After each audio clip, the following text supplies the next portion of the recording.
എത്ര നാര്യസ്തു പൂജ്യന്തേ രമന്തേ തത്ര ദേവതാഹ.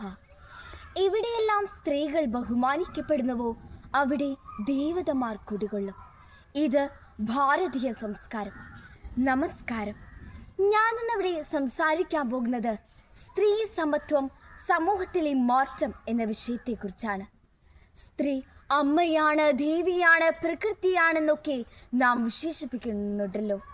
എത്രയോ മനോഹരമായ വെള്ളപൂശിയ വാക്കുകൾ. ഈ ഒരു പ്രാധാന്യം ഇന്നത്തെ സമൂഹത്തിൽ സ്ത്രീക്ക് ലഭിക്കുന്നുണ്ടോ? പെണ്ണാണ്, കൊന്നൊഴിച്ചിടാൻ കഴിഞ്ഞില്ല, പൊറുക്കുക, നിൻ മടിത്തട്ടിൽ ജീവിക്കാൻ ഇവൾ കിടമേകുക. ഈ വരികൾ എഴുതുവാൻ സുഗതകുമാരിയെ പ്രേരിപ്പിച്ച എല്ലാ ഘടകങ്ങളും ഏറെയും കുറഞ്ഞും ഇന്നും ഈ സമൂഹത്തിൽ നിലനിൽക്കുന്നു. സ്ത്രീ ഇന്നും അടിച്ചമർത്തലുകൾ സഹിച്ച് വീടിൻ്റെ 4 ചുമരുകൾക്കുള്ളിൽ ജീവിതം ഇഴഞ്ഞു നീക്കേണ്ടവളാണോ? ഒരിക്കലുമല്ല. ഒരു ചിത്രശലഭം വർണ്ണാഭമായ ചിറകുകളോടെ പറന്നുയരുന്നത് പോലെ ഓരോ സ്ത്രീയും തൻ്റെ ചട്ടക്കൂടുകൾ ഭേദിച്ച് തൻ്റെതായ കർമ്മമണ്ഡലങ്ങളിലേക്ക് പറന്നുയരേണ്ടതാണ്. സമത്വത്തിന് അടിത്തറ പാകേണ്ടത് വിദ്യാഭ്യാസത്തിൽ നിന്നാണ്. പെൺകുട്ടികൾ സ്വന്തം ജീവിതം രൂപപ്പെടുത്താനുള്ള അറിവും ആത്മവിശ്വാസവും വിദ്യാഭ്യാസത്തിലൂടെ ആർജിച്ചെടുക്കണം.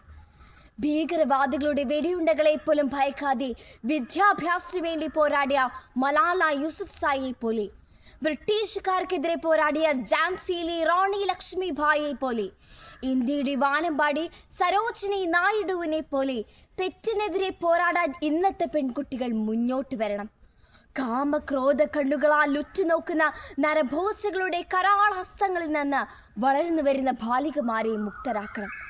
ഇതിനായി ഇവിടെ നിയമങ്ങൾ ഉണ്ടാക്കപ്പെട്ടാൽ മാത്രം പോരാ, അവ ഫലപ്രദമായി നടപ്പിലാക്കുകയും ഓരോ സ്ത്രീയും അവരുടെ അവകാശങ്ങളെക്കുറിച്ച് ബോധവതികളാവുകയും അനീതിക്കെതിരെ ശബ്ദമുയർത്താനുള്ള ആർജവത്വം സ്വായത്തമാക്കുകയും വേണം. സ്ത്രീ സമത്വം എന്നത് പുരുഷനെയോ സമൂഹത്തെയോ കുറച്ചു കാട്ടുന്നതല്ല, മറിച്ച് സമ്പന്നമായ ഒരു സമൂഹത്തെ കെട്ടിപ്പടുക്കുന്നതാണ്. ഈ മാറ്റത്തിന് ഉത്തേജനമാണ് സാമ്പത്തിക ശാക്തീകരണം.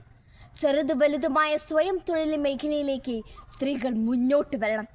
ഇത് മാറ്റത്തിൻ്റെ സമയമാണ്, സമത്വത്തിൻ്റെ സമയമാണ്. പുതിയൊരു ലോകത്തെ, പുതിയൊരു തലമുറയെ വാർത്തെടുക്കാനുള്ള സമയമാണ്. അവൾ പറക്കട്ടെ അവളുടെ സ്വപ്നങ്ങളിലേക്ക്. നന്ദി, നമസ്കാരം.